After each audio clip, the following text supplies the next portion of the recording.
I'm done. Okay. All right. We're holding in the middle of the Gemara of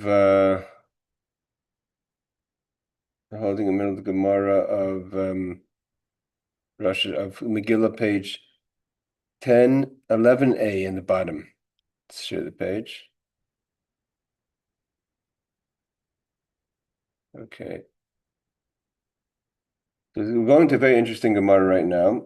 And the Gemara is going to be discussing the different people that ruled, according to the Talmud account, different people that the Talmud wants to talk about that ruled what's called Moishel B'Kippah, ruled the entire world as we know it.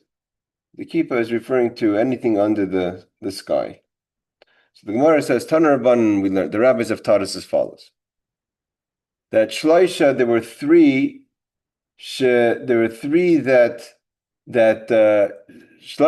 three people, kings, Malchu B'Kippah, that they ruled the Kippah. The Kippah is everything under the sky. Kippah is like what we call a Kippah, as a skull cap, as a yarmulke. Everything under the yarmulke. Ve'elohein, who are these three? And they're all not necessarily positive kings. Achav, we learned about earlier in the tractate of Sanhedrin, the king of Israel, means of the north, which he was considered a wicked king, the one who confronted and challenged constantly Elijah the prophet. Achashverosh, the non-hero of our topic at hand, Megillah, king of Persia, story of Esther. Nebuchadnezzar, and of course Nebuchadnezzar, the Babylonian king that destroyed the temple and exiled the tribes of Yehuda, the house of David. So these are the three kings that were Moishel B'Kippah. The point is, none of them are positive kings, and all of them did something that they deserved this reward.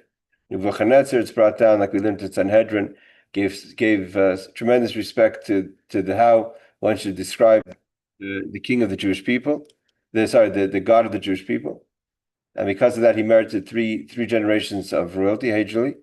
Achav had his merits that he had for covered Torah, it says in Sanhedrin. So because he had covered for Torah, he was rewarded with Moishel B'Kippah, and Achashverosh is his connection to Esther. So the Gemara says, how do we know? What's the proof from the text? And the Gemara is going to challenge about certain people that are not mentioned. And the question is going to be either for various reasons, but also because of if they are in the text. So he says, D'chsiv, how do we know about Nebuchadnezzar, king of Babylonia, who destroyed the temple, that he was a Moshel B'Kippah, he ruled the world. He ruled the world. So it says, Achav, how do we know about Achav that he ruled the world? So it says, he has a verse that he says, with regard to Avadia, who was the servant, or one of the minister servants of Achav, who was also later to be the prophet Avadia, who was also a student of Elijah the prophet. So he says, Chai Hashem Elikechem yesh goyim amlocha asher lo yishalach adoini sham levakshecha, levakeshcha, that Achav was looking to find Elijah the prophet to punish him or kill him. And Avadia is telling Elijah he has to hide from Achav, because Achav said there wasn't a nation in the world that he hasn't sent and made them swear and promise that they don't know where Elijah the prophet is. Means to say he had that kind of control, that he was able to have anyone submit to his will. So the commentaries who challenge this question about Achav, for instance, we don't find in the text that he was so powerful. And not only that, you find that he himself suffered from losses and he was subservient to Assyria. So how could we say he's Moishel B'Kippah? Different people want to explain in different ways. Either you could take it literally, and there was a time in his career as king that he was a Moishel B'Kippah, and he was very powerful. The Gemara does talk about the wars of Achav as being very powerful, so much so that his armies were in some ways greater than David's. Or you could say that he had certain influence that's considered power.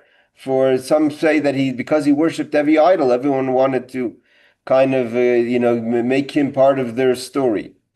So he says, if he didn't rule over them, how could he have them swear if they knew where Elijah the prophet was?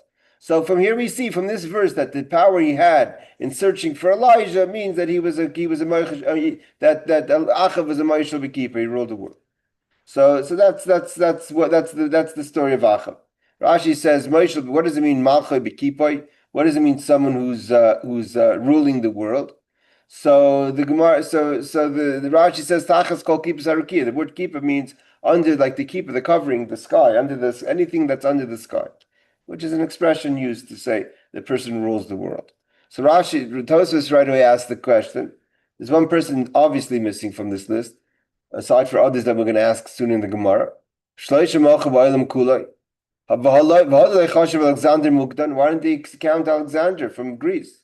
Alexander the Great. He definitely ruled over the living world. He conquered Persia and Babylonia, etc. Because there's no clear verse, although there's an allusion clearly to Alexander in the book of Daniel. But the pasuk itself doesn't tell us that he ruled the world, and therefore he's not included according to Tosfos, not because he was lacking in his power or influence, but because there's no pasuk to talk about. Reb Steinsaltz says that the Gemara mentions the vast empires of these kings to indicate that the rulers who reigned over the Jewish people were not small kings with limited powers. That's a tradition the Jewish people always had in the diaspora, that even who their tormentors were, at least they were great people. Meaning, Pharaoh wasn't a nobody. He was the head of also Pharaoh should have been mentioned. He pretty much ruled the world, but he definitely was the most influential king of his time. Nebuchadnezzar ruled the world. Sancherib, we don't mention, he doesn't rule the world, but he's powerful. Rome, surely, it's not mentioned because Rome is later. It's interesting that Tosfos doesn't even mention Rome. But the truth is, there was always counter empires to Rome. Persia was never really conquered by Rome, but nevertheless, he says that Rome was a great power, a superpower of its time. They ruled the Jewish people. So that's the idea over here, that whoever rules the Jewish people were not small kings, but with limited powers. The Gemara teaches that they were great rulers whose reign over the Jewish people does not imply a lessening of Israel's honor, that they're being manipulated and tormented by nobodies. Mentioning the extent of these kings' empires also indicates that their interactions with Israel not only affects the Jewish people, but impacted the entire world. Okay, that's Sam Sofer. I actually myself once had a conversation with the author, with the Rav Evan Yisrael Steinsaltz, whose translation of the Talmud we're studying now, and I went to ask him that question. I said, why does Avram Avinu, our forefather, why does he have no problem taking gifts from Paro after the story of the kidnapping of Sarah? And when it came to the king of Sodom, he wouldn't take even a shoelace from him. He wouldn't take anything from the king of Sodom. So what's the difference? He says, I don't want Sodom to say, Ani Yasharti es Avram. I made Avram rich. But he took money he took a lot of wealth from Egypt. So even if he did, according to Rashi, he didn't keep it eventually, but he took it in the beginning. From Sodom, he wouldn't take a penny. So Rabbi Steinsaltz answered me the same answer that Chassam Sofer says over here. He said that Pharaoh was a worthy king to give a gift to Avram because he was a proper ruler. Sodom was a scumbag. Everyone knows what the story of Sodom was. He wasn't worthy to walk around saying that I gave Avram gifts. He didn't want the king of Sodom saying that I gave Avram gifts, because you don't take a gift from anyone. He wasn't worthy of gifting Avram. Avram said, I don't need you telling everyone, Ani Yasharti es Avram, I made Avram wealthy, you're nobody. So we see that that's a concept in thought. Malcha b'kippah, the term keeper refers to kippat hashamayim, meaning the covering of the heaven, which is, in other words, it refers to those who ruled over the parts of the earth that are found under the sphere of the earth, meaning to say, you're going to see soon the Gemara's challenges about Shlomo HaMelech was also considered a Moshel B'Kippah, but he wasn't, because he also ruled above the Kippah. He ruled the demons and the others. Nebuchadnezzar, how do we know Nebuchadnezzar was a king of the emperor of the world? In the prophecy about the coming of Nebuchadnezzar, he's going to come to rule. It says, there won't be a nation or a kingdom. that won't give their neck to the king of Bavel, means that he's going to rule over everybody. And Achashverosh, how do we know Achashverosh? We just studied last week that he was a ruler of 127 nations, meaning he was a ruler of the world. Okay. He ruled from Hodu to Kush, so he was the ruler of the entire world. So we have three main characters that the Gemara acknowledges ruled from the over the kippah, anything under the kippah, anything under the sky. Who were they? Achashverosh, Nebuchadnezzar, and Achav. So the Gemara says Vesulika is there. We're going to page 11b now. Vesulika, are there no one else? Va'ika Shlomo. What about King Solomon? King Solomon, so he was king over the whole world. So it says Loisalik Malchusei, he didn't complete his kingship. Meaning to say, Simon, he says before Simon, we have in the Gemara sometimes as Simon, which he gives at Rashi Tevis, the first letters of the words, that is to teach us that this is Shlomo, Sancheriv, Daryavish, and Koresh.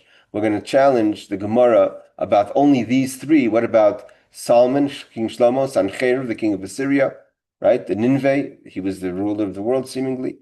Daryavish, and Darius, and Koresh, Cyrus. So we have these people that we should include them, and why are we not including them? So Shlomo, so it says he didn't finish his kingship. What does it mean? Rashi says those who want to know more about the story of Shlomo, we know there's all kind of tales, but Shlomo Melech, some way or another, in the Gemara and Gittin tells us on page 68b that he didn't complete his kingdom because his kingship, he wasn't king full time. He was demoted, or he was thrown away, or he got lost, or Ashmedai, the king of the demons. There's different stories of what happened to Shlomo Melech, but according to some opinions, he didn't finish out his entire time of rule. The Gemara relates an opinion that King Solomon ceased to rule and went into exile, in which time he wrote the book of Mishlei. Of Kehelas. So it says Gittin 68b. The rabbis disagree there as to whether he later returned to the throne or whether he remained a commoner for the rest of his life. So therefore the Gemara says, that's only according to the opinion that Shlomo was a king and then he became a commoner. What about according to the opinion, that's the accepted opinion by most, that he was a king and he became a commoner, he had his time, but then he reclaimed his rule, his kingship, his throne. So he did finish it out. So you say Shlomo was different because so there's two extremes in the answers. One answer is he was kind of not a full king because he didn't live out his kingship. The other answer is on the contrary. He was such a great king that he wasn't. Here we're talking about kings that are only kings on Tachtonim, on this world, under the Kippah, under the sky. Shlomo Melech ruled the heavens as well. Elyonim. Shenemer vayeshev Shlomo achis Hashem. He sits on God's chair. So like God rules everything, Shlomo ruled everything. And that's why he ruled the demon. So he says, in the church that he didn't rule, he only ruled for temporary times. So then he didn't live out his kingship, Ariel. But according to the other opinion, so it says he was a ruler over the Elyonim. What's the Elyonim? What does it mean he was a ruler over the higher spheres? The demons were subjugated to Shlomo. Allah Shadim. Shadim are demons. So the demons had to answer to King Solomon. Therefore, he was another level of rule. And because he was another level of rule, therefore, we're not going to mention him in this subject.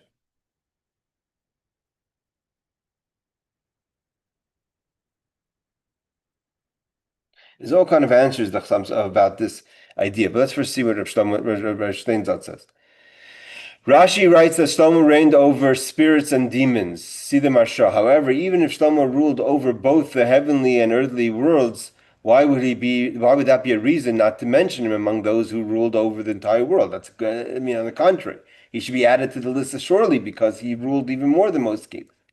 So the Chadishe Agudis le Rashba, the Rashba explains that the Gemara is stressing that the kingship of Shlomo was of a different nature and therefore cannot be compared to the others. The Rashba elaborates further. He explains that Shlomo's rule deserves separate mention as he did not achieve his reign over the world through victorious battles, because we know he wasn't a warrior, as God said to David about Shlomo, but rather through his great wisdom.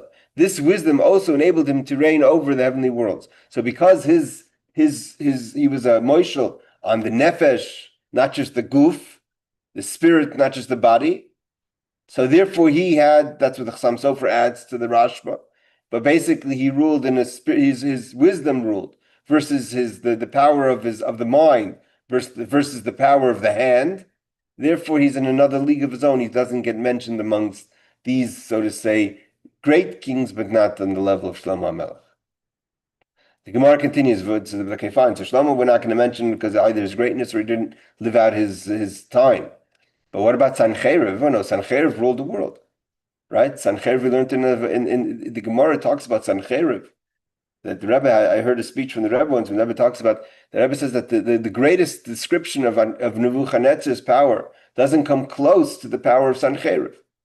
Sancheriv, when he dominated, he was at full force.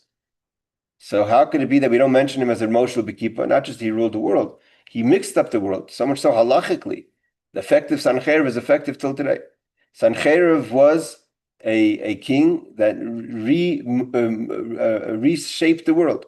He moved the Egyptians out of Egypt. He moved the Assyrians out of Assyria. He moved everyone out. He moved everyone around. So much so that halachically, all the prohibitions, like we learned in this week's parsha, right? Parsha's Keseitze talks about, can you marry someone from Moab? Can you marry someone from Egypt? It's not applicable today. About if someone became a convert from Egypt, because we say they're not the same Egyptians. Why? Sancheir Bilbil Soilim, he mixed up the world. So here we're talking about if he mixed up the world, he surely ruled the world. He didn't just rule, he moved people around. So much so that halachically there's no real Egyptians today, and there's no real Moabs today. So, and the Chsiv, we have a verse to also support that he ruled. It says, Mi b'chol alekei ha'artz ha'ela asher hitzilu es artze miyadi.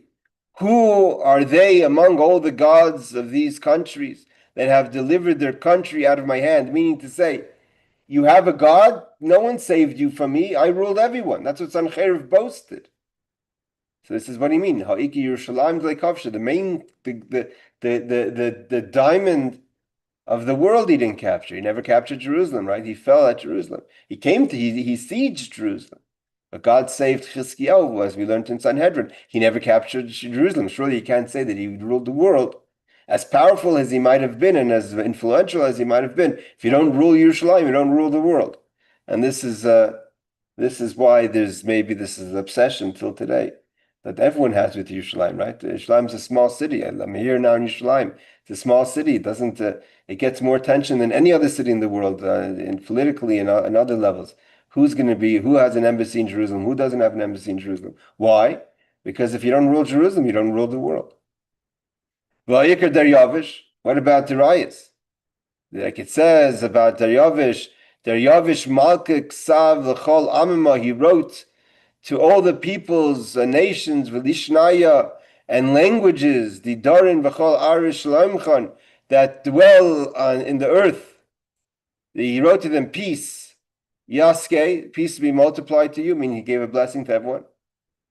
So it says, no, Darius not, because Ha'ika Shevet Limal Chalayu. There's 7 nations he didn't have. He had 120, he missed 127.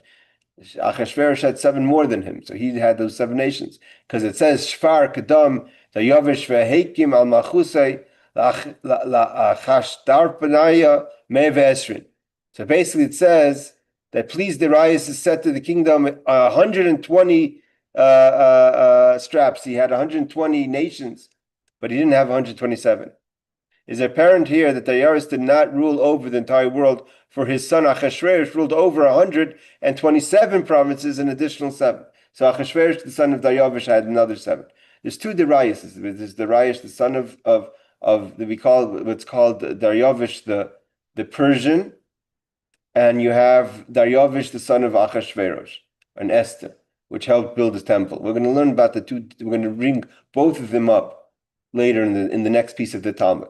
See, I'm not an expert in world history, but it seems to me is we had the 3 kings of Bavel.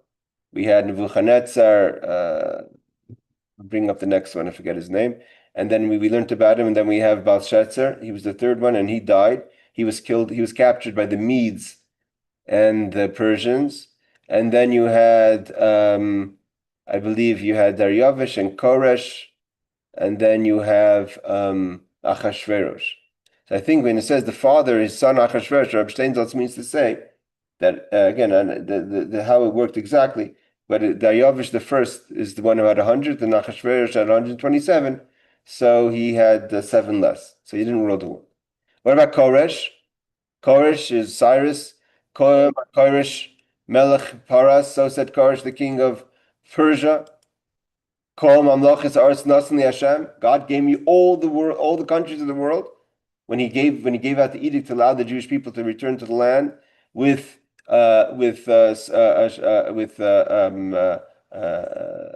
Zerubbabel, and they started to build the temple we learned about before.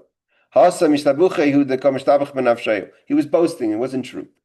He was talking, something that was out of his league. So he wasn't saying the truth, and therefore he doesn't count. So you can't use the sources of the verses that's true. It's obviously one has to study this more to know exactly why his verse is true and his verse is not true. There's other verses, right, that he says. But seemingly the Gemara takes it as a statement that Koresh was boasting. He wasn't as powerful as he would like to, as he projected himself. Again, nothing's changed, right? Nothing's changed. Today, people are also boasting of power that they may not have, calling places that are theirs or not theirs, right? Tweets today makes facts. Okay, so too, Koresh said a statement. He thought it's a fact. The Gemara didn't subscribe to it. The Gemara says we don't subscribe to your statement that you ruled the world because you don't. And maybe the proof is in the pudding. So the Gemara answers this. It doesn't say over here. Doesn't say he's merely boasting, although in fact there is no truth to his words. It doesn't say the basis for it. Maybe just that he knew that's the history of the facts. Okay. Another thing that goes to show you that with time the truth comes back. That is, I'm sure in the days of Koresh, no one dared to say anything to him. Right, like today, no one dares to say anything. But years later, when the Gemara was telling the story again, they didn't. His face wasn't put up on the mountain. Okay. So what happens in those days? We're continuing with the talks of the Megillah. Until now, the past week and a half, we discussed the first verse. Vahi b'mei Achashverosh. Who's Achashverosh? What does it mean? Vahi b'mei. Now it says the next verse. It says Esther 1:2. In those days, when he was sitting, then it says, on the third year, he makes a big feast. So, what does this mean? It seemingly, it says, when he sat, means right away in the beginning. And then it says 3 years later. Seems like it should be the same time. So, Amarav Amar Kesheves, what does it mean? He sat, not when he became king. He settled in his kingship. Amar. So now he says, one of the reasons he made a feast, which is later we're going to learn in the challenge of this whole story of Megillah, we're trying to figure out, the rabbis try to figure out, what did the Jews do in that generation that they deserved the decree of Haman? So one of the answers that Reb Shimon Bar Yochai says is the famous answer that that they were happy to be invited to this feast. It says Kirsain Ish Vish, right? He had glatt kosher food and glatt kosher wine. But what was the point of the feast? This is what the Gemara says now. He said, Belshazzar made a mistake. Both of them partied, right? The end of Belshazzar's rule. Who's Belshazzar? He's the third king of Babylonia. In the night, he sits there and he makes a feast. He takes out the vessels of the temple, thinking that the 70 years are over. We have a tradition. Not tradition, it's a prophecy from Yirmiyahu. And the Gentiles knew this prophecy. It wasn't a secret. That the Jewish people are going to be in exile after the destruction of the first temple. Well, that's really the question. When does this exile begin? What's the start date? If you don't know the start date, you don't know the end date. But the date was that this exile is going to be 70 years. So Belshazzar thought he figured out the 70 years. V'torah, he made a mistake. And he took out the vessels of the temple. He was punished for that. What happens because he's punished for that? That same night he falls to the Medes and to the Persians. The attack of Daryavish, when he was attacked in that, he's killed that same night. So Achashverosh knows this story. He also knows the prophecy. So it says, the Gemara is going to continue that he says that Anoch Hashav Nevleitai. Achashverosh says, I didn't make that. I'm not going to make the same mistake. I figured out the proper calculation of the 70 years, and therefore, at 3 years into his rule, he makes a party, which is the party of Achashverosh, where he kills Vashti, where the Jewish people take pride. And the problem was, it's brought down. Not only does he bring out the Kalim, but like the Kli Yakar brings out in Parashat Tzavi, he wore the garments of the high priest.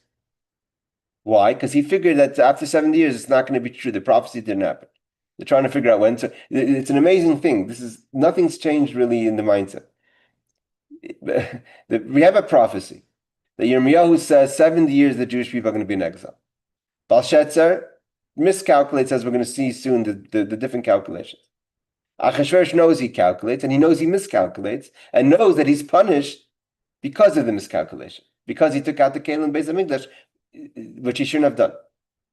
We need to say, why do you, the sin is because you're using the vessels of the temple. What was the punishment for Belshazzar? That he thought that he could use it because the prophecy is over. No more Jewish people. So Achashverosh knows that he makes a mistake and he's punished because he used the Kelim. So he makes his own mistake. He miscalculates himself. He also takes out the vessels, and he's lucky that it only costed his wife's life, not his. Which is, again, like if you believe that there's a prophecy and you believe that there's a holiness, why would you mess with the Jewish people? But that doesn't stop. That never stopped the anti-Semite. It didn't stop it then. It doesn't stop them now. So it says Kesheves HaMelech. It says in the Rashi says Mashma b'tchilas malchusay, that right away seemingly the meal should have been right away when he became king, and then it says B'shnas Shalish in the 3rd year of his rule. So which one is it when he became king? So Rashi says, Rava says Kishnis Yash v'Daita Shemitchila Hayedoyig. The first 3 years of his rule, he had a concern, an anxiety. What was in his anxiety? Again, doesn't make sense. Sheyatzi Yisrael mitachas yad. That the Jewish people are going to be freed because there's a prophecy. When the 70 years are up. The Galus Bava for the exile of Babylonia. Now he's no longer concerned because in his calculation the 70 years passed and they still weren't redeemed. And the Jewish people weren't redeemed means that it's it. The Jewish people are fair game. What makes a king unhappy, unsettled? Listen, again, I don't want to repeat myself because it's just so fascinating. Nothing has changed. What's bothering the world? The Jewish people. What makes Achashverosh unsettled is, am I going to continue to be able to manipulate and rule the Jewish people or not? As soon as the 3 years pass and he feels that his calculation now is correct, now he feels relaxed because he knows that everything's okay. He's going to be able to continue to rule. He can take out the vessels of the temple. He doesn't have to be concerned. It's incredible. So Rashi says, so although the simple explanation is that prior to the 3rd year of his reign, he was occupied with strengthening his authority, right? I mean, you could say that he just was, I mean, you could learn Rashi says that he was, what was he worried about the Jewish people? He was obsessed with the Jewish people. Like, Hitler says he was obsessed with the Jewish people as opposed to trying to fight Europe. Over here also, you could have just said that he was just trying to get his footing as king. You can't just jump into the job. And fighting off enemies, nevertheless, he was also worried about the Jewish people's redemption. So says Ar Chodesh. Sitting there on his head wasn't just how strong of a king he's going to be, but are the Jewish people going to be redeemed or not? The Ramban writes, Nachmanides, Achashverosh thought that Cyrus permitted the return of the Jewish people was sufficient to fulfill the prophecy. This is an amazing Ramban. Again, this is why it comes down till today with the arguments of Eschalta de Geulah, is Zionism the beginning of the redemption? That Ramban writes that Achashverosh thought the same thing. Cyrus let them go back. Cyrus said they could start building some sort of something about the temple. We know that they had the Mizbeach was up in the time of Achashverosh. We learned that a few weeks ago. That just from the foundation they already started to build things around to have they had the curtains and to make the space of the Beis HaMikdash, the tabernacle. So he thought that's sufficient. That's what it means, return. Right, just come back there to Israel. The Jewish people came back to Israel. There's a shekel, and people are speaking Hebrew. That's the redemption. That's Eschalta de Geulah. The Rebbe never subscribed to that because that's not the Geulah. That's not what Geulah means. But the Achashverosh said the same thing. The Jews going back to Israel, and with although they're not safe and they're being tormented and they can't even build a temple. But that's the prophecy. But the temple would not be rebuilt to its former grandeur. That's what he figured. Later, authorities explained that for this reason, Achashverosh was not punished to the extent as Belshazzar was. Why? Since he did not completely deny the prophecy's authenticity, because both of them said that the prophecy wasn't true. But Belshazzar said it wasn't true at all. Therefore, he totally denied the prophecy, took out the vessels of the temple, and celebrated, was killed that same night. Achashverosh says, no, I'm not saying that the prophecy is wrong. You just thought it's a Geulah, like the Rebbe always say, Geulah mitis v'ashlema, a complete redemption, and we're going to have Beis HaMikdash HaShlishi, the third temple on Temple Mount. No, that's not what it means. It means that you're going to be able to speak Hebrew in Eretz Yisrael, and you're going to have a shekel, and you're going to have, elections, which is amazing, and you have an idea if it's amazing. But that's not what Geulah is, and that's why he wasn't totally punished, because he said that's Geulah. So now the question is, what is this whole calculation? That everyone, that Belshazzar made a mistake, and Achashverosh evidently also made a mistake. He thought he didn't make a mistake. And there's different mefarshim on the word kesheves. But basically kesheves is a sign of rule. Okay, so what is this prophecy that's worrying Achashverosh and Belshazzar, and that the Jewish people are living with? You have to remember that this is an amazing thing. That although the Jewish people had a clear prophecy from Yirmiyahu, he said, listen, Chevra, you're going into Galus. The temple's going to be destroyed. But don't listen to false prophets. They had people in the, have to remember, those days they had false prophets who are saying that no, the Jewish people are going to win this. And they're not going to fall victim to, they didn't want to subscribe to the destruction. Not Yaakov, like we're going to learn, not Tzidkiyahu. They didn't want to subscribe to that the temple's going to be destroyed. Tzidkiyahu himself didn't subscribe to Yirmiyahu. So you had other prophets prophesying other things, and these prophets weren't people, with shaven beards and and no yarmulke. They also probably looked like righteous rabbis, but they weren't. They were liars. They were fake prophets. But the end of the day is that they have a prophecy. The Yirmiyahu says you're going into exile, but it's going to last 70 years. But like always been like this throughout our history until today, is to know how to figure the numbers. The Bnei Ephraim, we learned in Sanhedrin, made the same mistake. They thought they miscalculated the 400 years. That when was Avram told about the 400 years? When he was 70 years old, 5 years before Lech Lecha. The vision of Lech Lecha, of the Bris Ben Abasarim, did not happen according to sequence of the Torah, because the sequence of the Torah is, of course, Avram is Lech Lecha, and only later he has in Lech Lecha does he have the vision of between the flesh, the Bris Ben Absarim. But according to the Seder of actual timing, that vision was not in Eretz Canaan, it was when he was 70. And there it said 400 years. And the question was, when do you start counting the 400 years? If you start counting from when Avram was 70, not from when Yitzchak was born, that's 30-year difference. And the children of Ephraim had that miscalculation. They broke out of Egypt and they were killed. So miscalculating has not always been our thing. We know that today, and we've learned this, and no one argues this, is what we've learned in Sanhedrin, that the world is 6,000 years, and we're 5,786. There's only 213 years left. That's the deadline. No one argues that. But in between now and then, there's 213 years. Mashiach should come any minute. There's been kitzim over the time. But here we don't have a ketz. We have a clear date. But how do you count the date? Mahid, it says, Ki lefim lois lebavel shivim shana efkedeschem. The verse that Yirmiyahu says that when Bavel completes 70 years, I'll remember you. Meaning, I'll bring the Jewish people back to Eretz Yisrael. We're going to rebuild the temple. Now, this verse is open for interpretation. What's Melois Bavel? What's the starting point? What does it mean when Bavel's complete? Then we have a second verse. That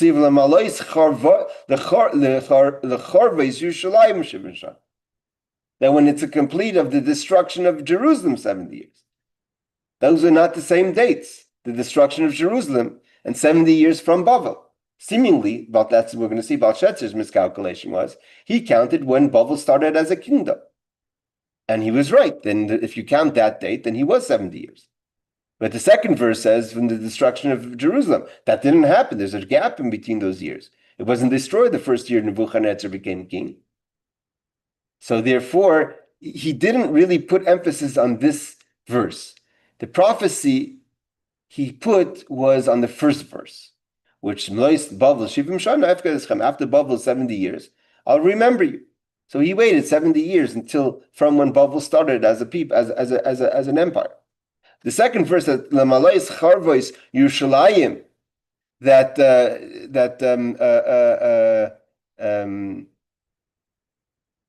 in the first year of his reign, he says, where's this prophet? This prophet is Daniel.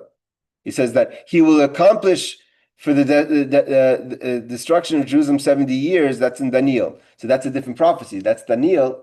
That's not Yirmiyahu. So Yirmiyahu just says Malayis Shivim Shana. Daniel talked about 70 years from the destruction of the Jerusalem. So therefore, it's not exactly the same time. So he says Choshev like this. So what did he figure? Belshazzar. So it says Belshazzar figured as follows.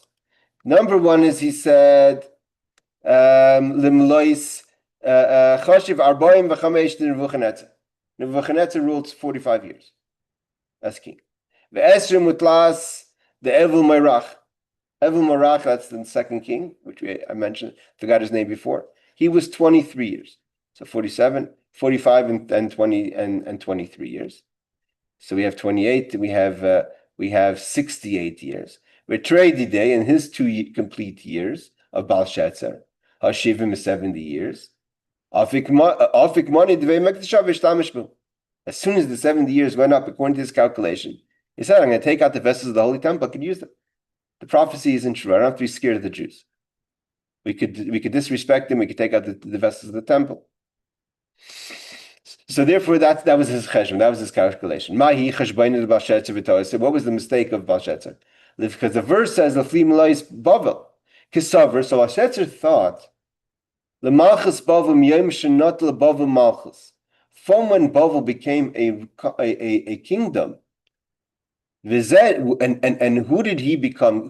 How did this happen? Because we learned it's not so clear how this worked, but in literally just in people's lifetimes. But we have Sancheriv, which we had two great kingdoms in that area, in the Macedonia area, in the tail end of the first temple. We have Assyria, Nineveh, and we have Babylonia, Bavel, right? So for most of the time of the first temple, especially in the later end, is Assyria is the superpower, and it culminates in Sancheriv being the king. Now, we learned in Sanhedrin that Bavel was subjugated to Sancheriv, to Assyria, and so much so that it seems like Nebuchadnezzar was some sort of general in his army.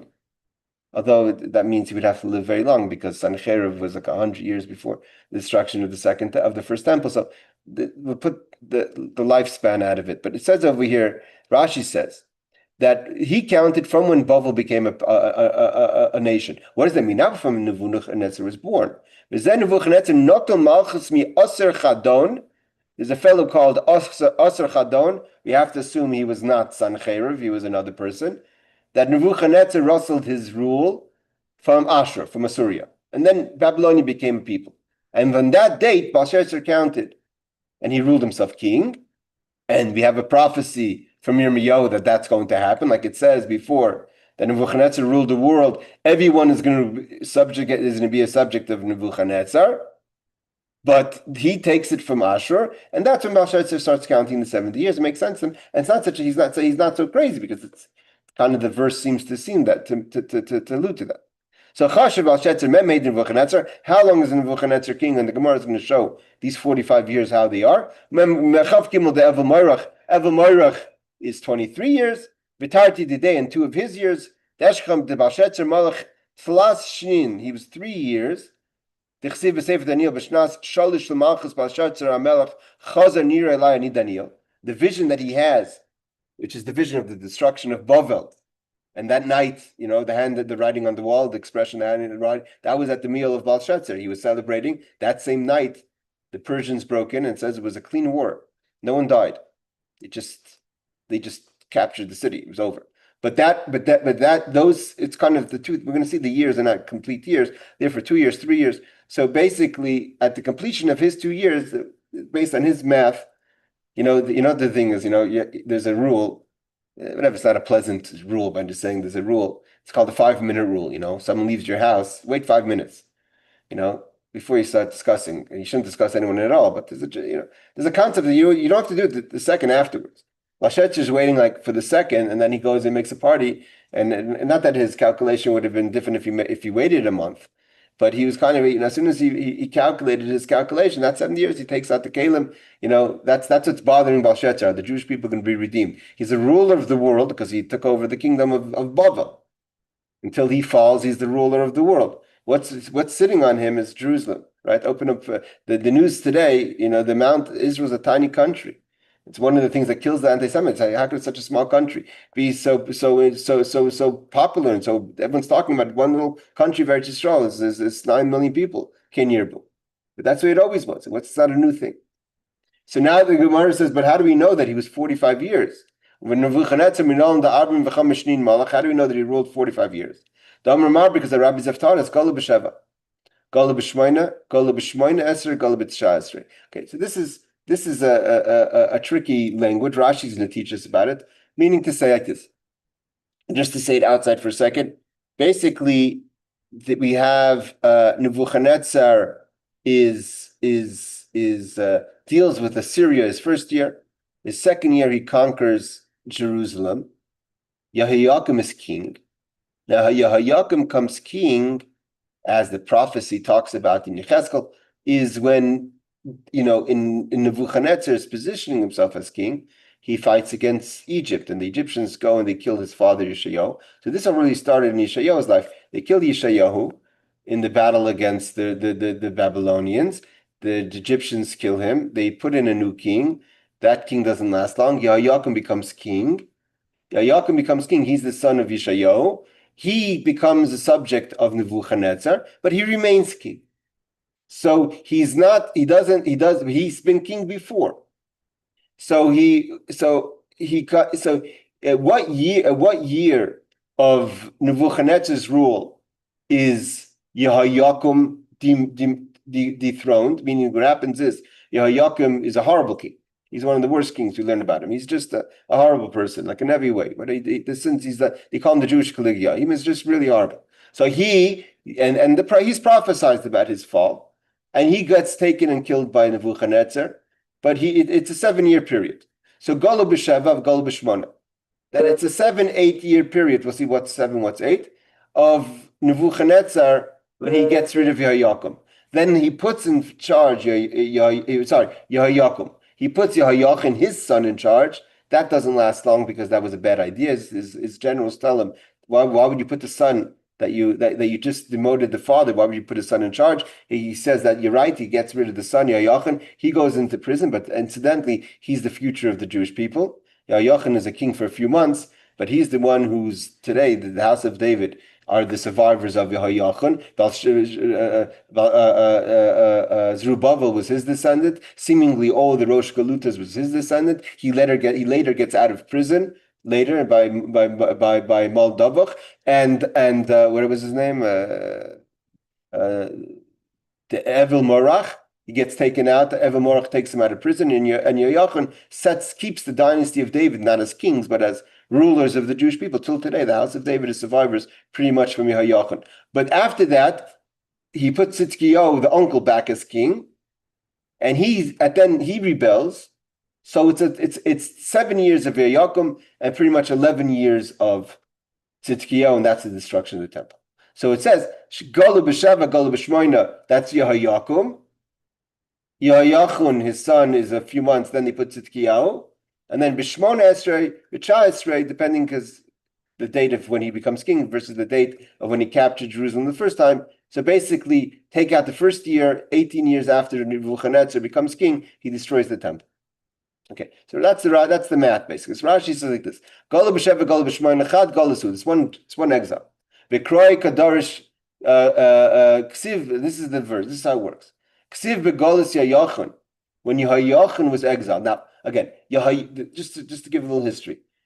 Yeshayahu was king. He's killed by the Egyptians. They put in, I forget the name of the king afterwards. They put in, not Achaz, they put in a king afterwards. He doesn't last long.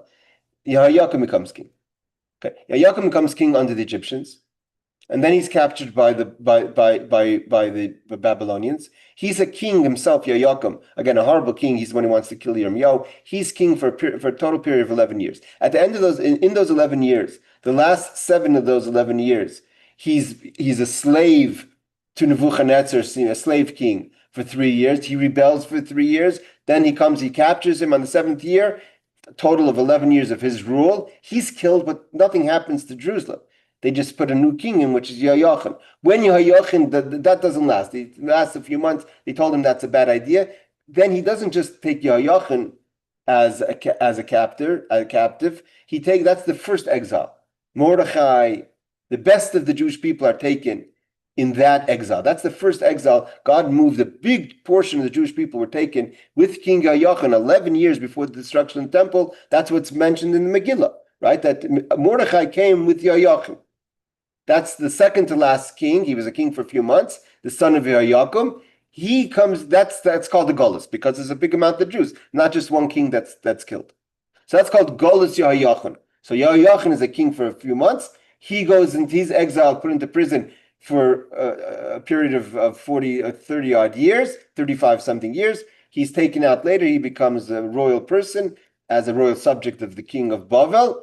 And with him goes all the best people of Jerusalem. That's called the first exile of Yehuda. So it's called Galus Yehoiachin. And that's what's mentioned in the Megillah about Mordechai. When does this happen? On the 8th year of Nebuchadnezzar's rule. B'soif Sefer Melachim, at the end of the book of Kings, b'Sefer Yirmiyahu, b'Soifai, Asher Higla Nevuz Zardan, b'Shnas Sheva, El Shmoin Melachim Nebuchadnezzar. That's the 7th year of the rebellion of Yehoiakim, which is the 8th year of the rule of Nebuchadnezzar. So of the 45 years, we already have 8 years. V'Sheva L'Kivush Yehoiakim is 7 years from when he captured Yehoiakim. Why? When does Nebuchadnezzar go to capture Jerusalem, but to keep everything as is, but to have a puppet king, is when in the 2nd year of his rule, he doesn't exile him. So he's 3 years he keeps to the agreement, and he's a subject of Nebuchadnezzar. He's a king in name, but he has to pay taxes and all that to Nebuchadnezzar and listen to him. Then he rebels after that. And what are we talking about? So then 3 years he rebels, then he's killed, then goes the Yehoiachin, that's the first exile. What's 1819? Because Tzidkiyahu, that's the second Galus. When the destruction of the temple, besides Sefer Yirmiyah, V'hainu Churvas Yerushalayim, that's when Jerusalem is destroyed. Sheyud Alav Shana Achrei Galus Yehoiachin, which is 11 years after the first exile of King Yehoiachin, then the uncle is killed later in Bavel, and that's the final destruction of the temple. The Chsiva Hi Ba'ashtei Esrei Yoim V'asir Shoshana L'Melech Tzidkiyahu Ma Yudches V'Yutes Yudches L'Kivush Yutes L'Malchus Nebuchadnezzar. 18 years from when he initially took Jerusalem. So basically, 18 years before the destruction of Jerusalem, the Jerusalem was some way or another a subject of Bavel. Whether they accepted it, they didn't accept it, they're not accepting it, eventually led to the destruction. But that was an 18-year period, and that was 19 years of the rule of Nebuchadnezzar. So we already have 19 years of his rule. Okay, the Maharsha explains that these details are not relevant to the proofs with regard to the period of Nebuchadnezzar's reign. Rather, once the Gemara clarifies the number of years of his rule, it also explains the calculations. Some are calculated from the reign of Nebuchadnezzar, and others from the exile of Yehoiachin, which was current with conquering of Yehoiakim. And as both these incidents took place in the same year, that Yehoiakim was killed, and then Yehoiachin his son was taken down. So right away, what we have is we see where Belshazzar made a mistake. If Nebuchadnezzar was king 18 years before the destruction of Jerusalem, so there's 18 years where you could 19 years where you can make a mistake. You could count either from when Nebuchadnezzar became king. That's one mistake. That's one option. Second option is the first exile, which is the 8th year of his the eighth years of his rule, 7th year of him conquering Jerusalem, and then you could go another 11 years. So you have 3 dates. And what we're going to learn is Belshazzar counted the first date when Nebuchadnezzar became king. The Achashverosh counted the second date when Yehoiachin was taken as prisoner. And the true date is also a question. So the true date is really 19 years. We only count the destruction of Jerusalem. We don't count years, and therefore he made a mistake. Both of them made a mistake. So the Gemara says, okay, go. So it says Galus Yoyachim, that the Galus of when was Yoyakim, 7th year of Yoyakim's being a subject to Nebuchadnezzar. That's when Yoyakim. Again, Yoyakim was a king 11 years. On the last 7 years of Yoyakim's life and the few months of Yoyachin, his son's life, it was those 7 years they were subjects of Nebuchadnezzar. Shehi Shemona Nebuchadnezzar, that's the 8th year of his rule. Galu b'Shemona Esrei, and then they went into Galus on the 18th of his Kivush Yoyakim, which is the Galus of Tzidkiyahu. Sheisha Esrei Nebuchadnezzar, that's the 19th year of his rule. So that's 19 years of the 45. The Omer Mar Shana Rishana Kivush Ninveh. The first year he dealt with Assyria. He captured Ninveh. Shnia Kivush Yoyakim. In the second year of his rule, he captured Jerusalem. And then it says, so then you have 19 years. Add to the 19 years, Shloishim v'Sheva Shana Legalus Yoyachin. If you count, sorry, not 18 years, go back, take away 8 years, and you count 37 years from when Yoyachin was exiled. He was exiled the same year as Yoyakim, his father, was killed. Melech Yehuda b'Shneim Asar HaChodesh b'Esrim v'Chamish HaChodesh, on the 12th month, on the 25th day, Nasa Evil Mirach Melech Bavel Esroish Yoyachin Melech Yehuda v'Yetzasim Besakel. That Yoyachin was taken out of prison. Crazy story that we don't mention here. And actually, I heard an amazing story with that yesterday. That Yoyachin was like his father. His father was a really horrible king. He wasn't a king. He was a king a few months, but he wasn't considered a tzaddik in any way or form. But he was the last remaining person, I believe, of the house of David, or at least the monarch. And he wanted a child. That his wife should have a child to continue the line of the kings. He was in a pit. So somewhere or another, they got permission to lower his wife down to the prison so they could have a conjugal visit. So maybe he can impregnate her so they can continue the line of David. They didn't know he's going to be taken out after 37 years. He was 37 years in the pit. But when she went down to the pit, she tells him, when she goes down to the pit, she tells him that she wasn't clean, that she stained. And because of that, she wouldn't be ready to have a relationship. She has to go to the mikvah. So he refrained himself from having relations with her. Because of that, God said, because of that, he's going to continue the line of the kings of David. Because of he says, when you were in Jerusalem, you didn't care about these laws. Now that you're in prison, all of a sudden you have tshuva. So he accepted the tshuva of Yoyachin. He was taken out of prison, and his rule, the Rosh Galus, is again the family of David, the dynasty of David continued. But because of that story, incidentally, yesterday I was at a shiva house. And they said, someone was telling me about Shiva. He said they went into this famous story, but I never heard it. He said that there is a family that came out of Russia, whatever, many years before, and the Chevra Kadisha were told that they have to come pick up the husband passed away. When they came in, they said there's no family, there's just the wife. So they said to the wife, "Where's your family? Where's your children? You must have children, grandchildren." She said, "No, we lived in Russia, and my husband and I were very religious.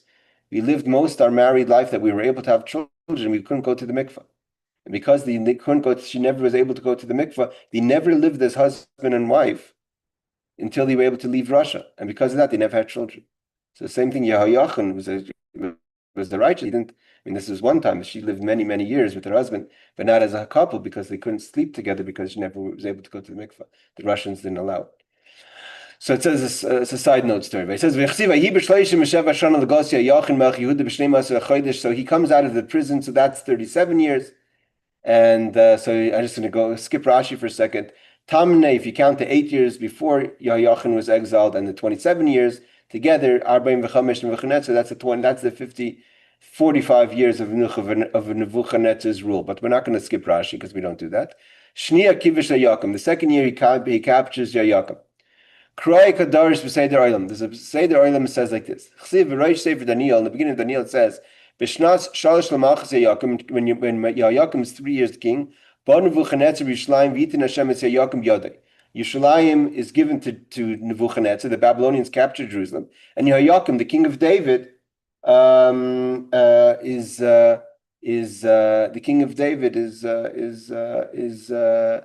is given to the hands of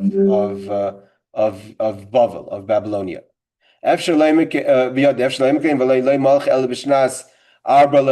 only became king when in the 4th year of Yoyakim. How could he say in the 3rd year? Hadavar asher hayu b'shnas haravius laYakum. It happened in the 4th year, not the 3rd year. He shana rishayin levuchanetzer. That's the 1st year of Nebuchadnezzar. El matam lem b'shnas shalish. L'machas Yakum b'shnas shleisha l'mardai la'achish kivish v'avdi shalish shanim u'mardai. So he says like this: on the 4th year he captured it. For the first 3 years he subjugated him. After that, another 3 years he rebelled against him. And at the end of those 3 years, 7th year together, 11 years, he was killed. On the 3rd year, he rebelled against Bavel. He didn't want to be his subject. For 3 years, he held the rebellion. Harishisha was altogether 6 years. The kibush nimser biyad. At the end of that, it was too late. He was given over to Babylonia. V'hargu, and he was killed by Babylonia. Some say he died of he was petty. He was so refined as a king that the trip to Bavel killed him. But either way, there was a prophecy about that. We know that Yakum was such a bad king that Yirmiyahu said about him, "You're going to have the burial of a donkey." So much so, we learned the Gemara before, right? We learned the Gemara about the grandfather of the grandfather of Reb Safra, I think his name is, found the skull of Yehoiakim. He was never able to bury it. His wife burnt it. I taught that in another class. Either way, his wife burnt the skull of Yehoiakim because Yehoiakim was not able to be buried. He had a prophecy, the burial of a donkey. So that happened to Yehoiakim. He didn't live out his kingdom. He was killed killed in the process by the Babylonians. And Yehoiachin, his son, comes king, and then he comes to Bavel. He comes to Bavel he put a new king in. Of his advisors tell Nebuchadnezzar, Ha'av Mardbach v'himlachta benoit mitala misa omron mikalva bisha gurya tava leinafik. So he said, what, you killed the father rebelled against you, and you put his son as king. The world has a saying, from a bad dog a good puppy doesn't come. Yehoiachin's not going to be a good king because he's his father's son. Chazar love, he went back. The tshuva hashana v'higlu v'himlechu tzidko. He exiles Yehoiachin. With that, he exiles a big portion of the aristocrats of Jerusalem. That's the first Galus, the Galus of Yehoiachanya. That's where Mordechai comes in. V'himlech tzidkiyahu, and the uncle becomes king. So when does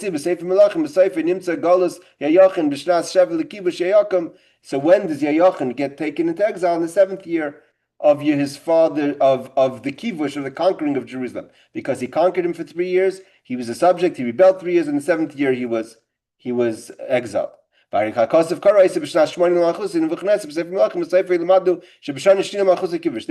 when did he capture Jerusalem? Only in his 2nd year of rule. So basically, Rashi is amazing because Rashi is not a history book, but puts in all this effort to teach us the story that basically in the 8th year of Nebuchadnezzar's rule, 7 years when he captured Jerusalem, 3 he captured, 3 he rebelled. On the 7th year he exiles, he kills the father, exiles the son and the best of Jerusalem. On his 8th rule, that's 8 years of Nebuchadnezzar. Nasa Evel Baruch Melvabab, after 37 years of Yehoiachin being captured, add to the 8 is 45. The son of Nebuchadnezzar takes Yehoiachin out of prison. From here we see that Yehoiachin, that Evel Marach became king the 37th year of Yehoiachin's exile or imprisonment.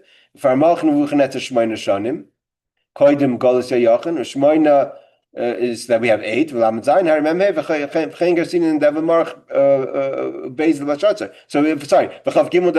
have 23 years of Evel Marach and 2 of Belshazzar. That's 70. So we have 45 of